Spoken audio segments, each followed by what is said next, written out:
Alexander the Great, the boy who conquered the world. Imagine being only 20 years old and becoming the king of a small kingdom. Now, imagine conquering nearly the entire known world before your 30th birthday. This is the incredible story of Alexander the Great. Alexander was born in 356 BC in Pella, the capital of Macedonia.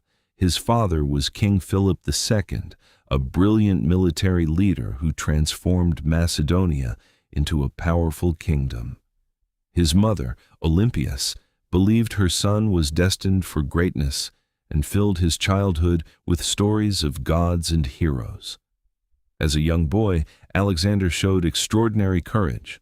One day, a wild horse named Bucephalus terrified everyone. No one could tame it. But Alexander noticed the horse was frightened by its own shadow. He calmly turned it toward the sun, mounted it, and rode away.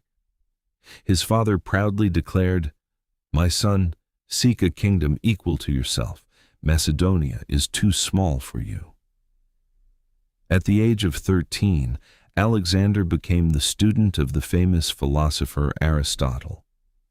Under Aristotle's guidance, he studied science, medicine, literature, philosophy, and warfare. He developed a love for knowledge that stayed with him throughout his life. When Alexander was 16, his father left him in charge of Macedonia while leading a military campaign. Alexander quickly proved himself by crushing a rebellion and founding his first city. Everything changed in 336 BC when King Philip II was assassinated. At just 20 years old, Alexander became king. Many neighboring kingdoms believed the young ruler would be weak and rebelled. They were terribly mistaken. Alexander moved with incredible speed, defeating every rebellion.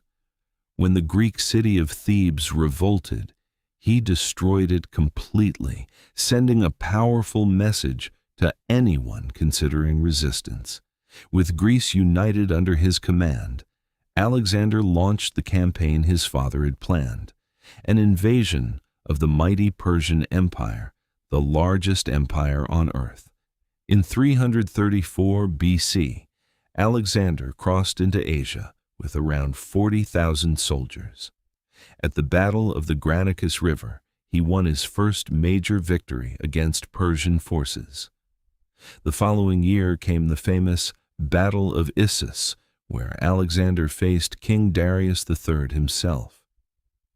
Although heavily outnumbered, Alexander's brilliant tactics caused the Persian king to flee the battlefield, abandoning even his family.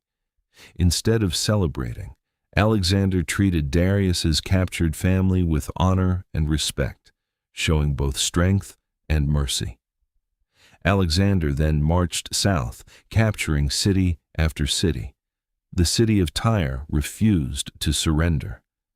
Since it sat on an island, Alexander ordered the construction of a massive causeway across the sea. After 7 months, Tyre finally fell. In Egypt, Alexander was welcomed as a liberator rather than a conqueror. He founded the city of Alexandria, which would become one of the greatest centers of learning in the ancient world. His greatest battle came in 331 BC at Gaugamela. Once again, Darius III assembled a massive army. Despite being greatly outnumbered, Alexander led a daring cavalry charge straight toward the Persian king. Darius fled again, and the Persian Empire collapsed forever. Alexander was now ruler of an empire stretching from Greece through Egypt and Persia. But he refused to stop. He pushed farther east into Central Asia and eventually reached India. There, he fought one of his toughest battles against King Porus, whose army included towering war elephants. Although Alexander emerged victorious, he was deeply impressed by Porus's bravery. Instead of punishing him, Alexander allowed Porus to continue ruling his kingdom as an ally. After years of non-stop campaigning, Alexander's exhausted soldiers finally refused to march farther into India. For the first time, Alexander accepted defeat, not by an enemy, but by the limits of his own army. The journey home was brutal. Thousands died, crossing harsh deserts and unforgiving terrain. Back in Babylon, Alexander began planning even greater expeditions. But in 323 BC, at only 32 years old, he suddenly fell seriously ill. After days of fever, the greatest conqueror in history died. The exact cause of his death remains one of history's greatest mysteries. Some believe he died from illness, while others have suggested poisoning, though no theory has been proven. When asked who should inherit his empire, legend says Alexander whispered, "To the strongest." Without a clear successor, his empire soon broke apart as his generals fought for power. Although his empire did not survive, Alexander's influence changed the world forever.